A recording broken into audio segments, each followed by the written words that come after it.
as tábuas da lei, 10 mandamentos que mostravam o que é justo, santo e bom.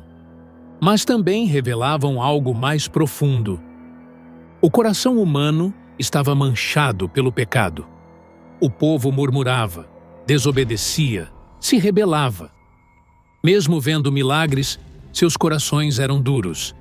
Foi então que Deus instituiu o tabernáculo. Um lugar de adoração, com sacrifícios diários. Ali, o pecado era coberto, mas não removido. Era apenas uma sombra, um sinal. O sangue de animais não podia limpar de verdade, mas tudo apontava para o que viria. Um sacrifício perfeito. Um cordeiro sem defeito.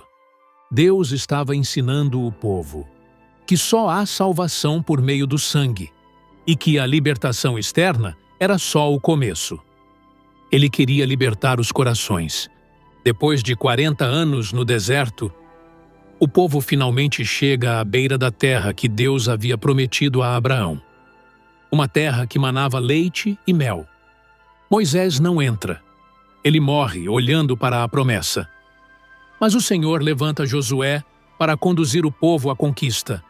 Eles atravessam o rio Jordão. E as muralhas de Jericó caem com um grito de fé. As tribos se espalham pela terra. Mas logo surge um problema. O povo esquece o Senhor. Sem um líder forte, cada um fazia o que achava certo aos próprios olhos. E assim começa um tempo de ciclos. Pecado, opressão, arrependimento, livramento e pecado novamente. Foi o período dos juízes, homens e mulheres levantados por Deus para libertar o povo, como Débora, Gideão e Sansão. Mas a instabilidade era constante. E o povo pede um rei. Queremos ser como as outras nações. Deus permite. E então surge Saul, o primeiro rei de Israel. Alto, forte, mas desobediente. Depois dele, Deus escolhe Davi, um jovem pastor de ovelhas, com o coração segundo o coração de Deus, e faz a ele uma nova promessa. Da tua descendência levantarei um rei que reinará para sempre. Davi reina com coragem, fé e arrependimento. Apesar de seus pecados, ele nunca abandona o Senhor. Seu filho Salomão herda o trono. Constrói um templo glorioso. A sabedoria de Deus atrai reis e rainhas do mundo todo. Mas no final da vida, Salomão também se desvia e o reino se divide. Israel ao norte, Judá ao sul. 2 reinos, 2 caminhos e um povo que aos poucos se afasta da voz de Deus. Ele levantou homens com fogo nos ossos, vozes solitárias em meio a uma geração rebelde. Profetas. Isaías teve uma visão do trono de Deus, alto e exaltado, e ouviu os anjos clamando: Santo, Santo, Santo é o Senhor dos exércitos. E mesmo assim, o povo não se quebrantava.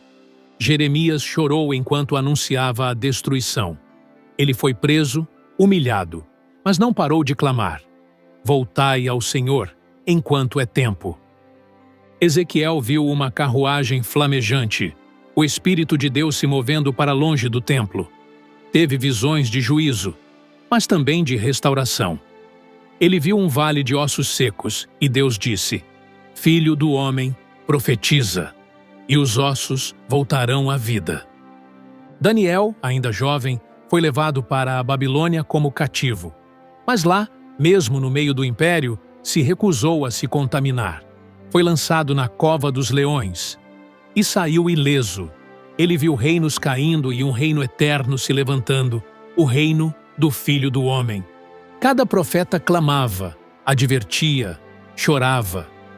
Mas o povo endurecia o coração, até que o juízo chegou. O reino do norte, Israel, foi invadido pela Assíria e desapareceu. O reino do sul, Judá, foi levado cativo pela Babilônia. Jerusalém foi queimada. O templo foi destruído. E os sobreviventes choraram à beira dos rios da Babilônia, perguntando: Como cantaremos ao Senhor em terra estrangeira? Pela aparência, tudo havia terminado, mas não para Deus. Mesmo no exílio, ele continuava falando.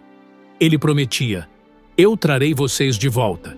Farei uma nova aliança. Darei um novo coração. Derramarei o meu espírito.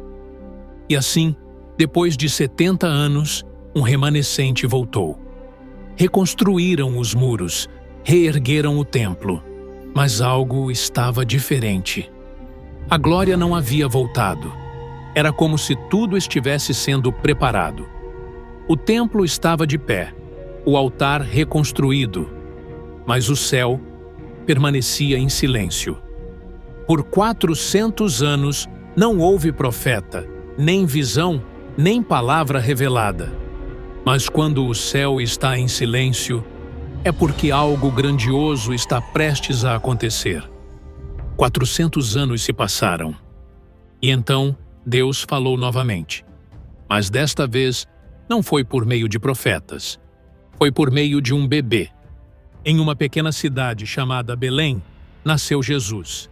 Não em palácio, mas numa manjedoura. Não cercado por reis, mas por animais e pastores. Um nascimento simples, mas carregado de eternidade. A palavra se fez carne. Deus se fez homem. O Criador entrou na criação. Os anjos anunciaram: hoje, na cidade de Davi, nasceu o Salvador. Ele é o Cristo, o Senhor. Ele cresceu em sabedoria, trabalhou como carpinteiro e, aos 30 anos, começou a ensinar. Mas ele não ensinava como os outros. Ele dizia: eu sou o pão da vida. Eu sou a luz do mundo. Eu sou o caminho, a verdade e a vida. Ninguém vem ao Pai, a não ser por mim. Ele curava os doentes, ressuscitava os mortos, perdoava pecadores, tocava os intocáveis e amava os rejeitados. Mas nem todos aceitaram sua mensagem. A elite religiosa se incomodou. O Império Romano se sentiu ameaçado. E o povo se dividiu. Jesus não veio para montar um exército. Ele veio para vencer uma guerra invisível: o pecado, a morte, o inferno. E para isso, ele teria que morrer. Jesus sabia exatamente por que tinha vindo. Ele não foi surpreendido pela traição, pela cruz ou pela morte. Ele caminhava voluntariamente em direção ao sacrifício. Desde o início de seu ministério, ele dizia que o Filho do Homem seria rejeitado, entregue, morto, mas ressuscitaria ao terceiro dia. Era por isso que ele tinha nascido. Na última ceia, ele partiu o pão e disse: isto é o meu corpo, entregue por vós. Pegou o cálice e disse: este é o meu sangue, o sangue da nova aliança, derramado para perdão dos pecados. Naquela noite, ele foi traído com um beijo, preso, acusado por falsas testemunhas, julgado no meio da madrugada por um tribunal religioso corrupto. Foi espancado, cuspido, ridicularizado. Colocaram uma coroa de espinhos sobre sua cabeça, um manto escarlate em seus ombros e zombaram: salve, Rei dos Judeus! Ele foi entregue a Pilatos, que, mesmo não encontrando culpa alguma, lavou as mãos e permitiu que a multidão decidisse. E eles gritaram: crucifica-o! Jesus carregou a